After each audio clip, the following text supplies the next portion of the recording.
अदाबर्स नाज़रीन, Zulfiqar Khan programme tax और अवाम, FBR की जो रेवेन्यू है इनको कैसे बढ़ाया जाए, ये है कि हमारा टैक्स नेट जो कैसे बढ़ा जाए। वो बुनियादी तौर पर तो वो इंजीनियर है, इफ्तिखार खान उनका नाम है।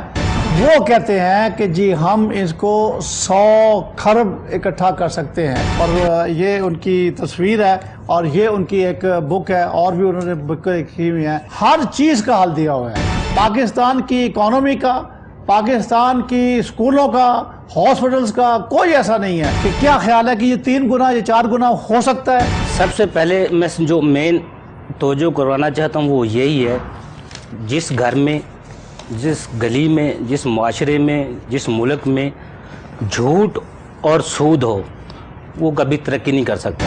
उन्होंने बिल्कुल जो निज़ाम दिया वो बिल्कुल सादा है, और उसको अमल दरामद करने के लिए भी कोई ज़्यादा कोशिश करने की ना हुकूमत को ज़रूरत है ना किसी मुआशरे को ज़रूरत है, सिर्फ एक नोटिफिकेशन की ज़रूरत है। जब ये सारी चीज़ें एक पैटर्न के through, single purchase tax system के थ्रू होंगी तो ऑटोमेटिकली सारी चीज़ें ऑन रिकॉर्ड हो जाएंगी। अपने कदीर साहब, आपका क्या ख्याल है कि ये मुमकिन है? अगर ये हो जाए तो एक इनकलाबी आएगा कि अगर हम परचेज टैक्स पे ले आएंगे तो उसका नेटवर्क, उसकी इकोनॉमी को डॉक्यूमेंटेड कैसे करना है, क्योंकि मेरी जो मुल्क की आबादी है वो उसमें कच्ची गलियां भी हैं, उसमें वो खेत खलियान भी हैं, और वो सारे का सारा सिस्टम उसको नेट में लाना वो कैसे मुमकिन होगा जहां पर चौधराहट चलती है। सबसे पहले तो हमारे मुल्क में कानून सबके लिए एक जैसा ही होना चाहिए कि एक टोकन कह लें, उसको कोई चीज़ कह लें, वो स्टेट बैंक ऑफ पाकिस्तान देगा। तो ये समझते हैं कि ये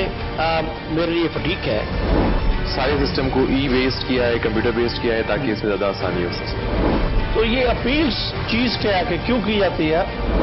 स्पेशल लॉ के अंदर प्रोवाइडेड है कि ये ऐसे होना है और ये फॉर्म आपने अडॉप्ट करना है। अगर आपके पास नेशनल टैक्स नंबर नहीं है तो पराग की रजिस्ट्रेशन नहीं हो सकती आपकी।